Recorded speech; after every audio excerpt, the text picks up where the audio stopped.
Shalom saudaraku kasih dalam Tuhan, kasih karunia dan damai sejahtera dari Allah Bapa dan Kristus Yesus menyertai kamu. Bacaan Alkitab kita diambil dari Ester 4 ayat 1 sampai 17. Usaha Mordekai untuk menolong orang Yahudi. Setelah Mordekai mengetahui segala yang terjadi itu, ia mengoyakkan pakaiannya lalu memakai kain kabung dan abu, kemudian keluar berjalan di tengah-tengah kota sambil melolong-lolong dengan nyaring dan pedih. Dengan demikian datanglah ia sampai ke depan pintu gerbang istana raja, karena seorang pun tidak boleh masuk pintu gerbang istana raja dengan berpakaian kain kabung. Di tiap-tiap daerah kemana titah dan undang-undang raja telah sampai, ada perkabungan yang besar di antara orang Yahudi, disertai puasa dan ratap tangis. Oleh banyak orang dibentangkan kain kabung dengan abu sebagai lapik tidurnya.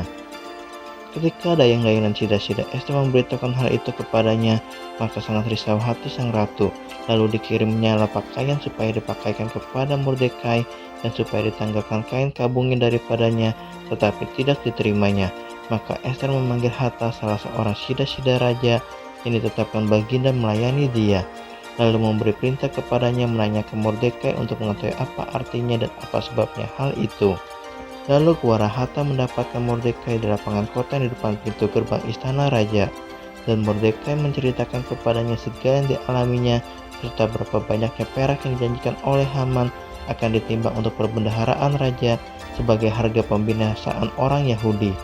Juga salinan surat undang-undang dikeluarkan di Susan untuk memudahkan mereka itu, diserahkannya kepada Hatta supaya diperlihatkan dan diberitakan kepada Ester. Lagi pula Hatta disuruh menyampaikan pesan kepada Ester supaya pergi menghadap raja untuk memohon karunia-Nya dan untuk membela bangsanya di hadapan baginda. Lalu masuklah Hatta dan menyampaikan perkataan Mordekai kepada Ester. Akan tetapi Ester menyuruh Hatta memberitakan kepada Mordekai.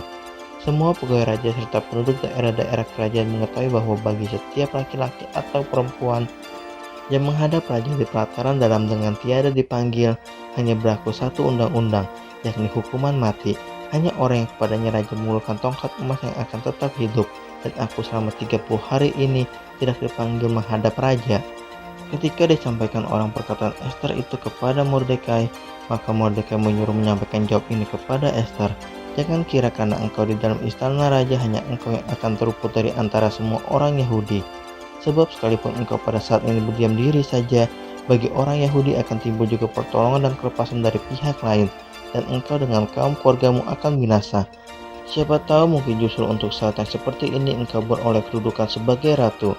Maka Ester menyuruh menyampaikan jawab ini kepada Mordekai. Pergilah, kumpulkanlah semua orang Yahudi terdapat di Susan dan berpuasalah untuk aku. Janganlah makan dan janganlah minum 3 hari lamanya, baik waktu malam baik waktu siang. Aku serta dayang-dayangku pun akan berpuasa demikian.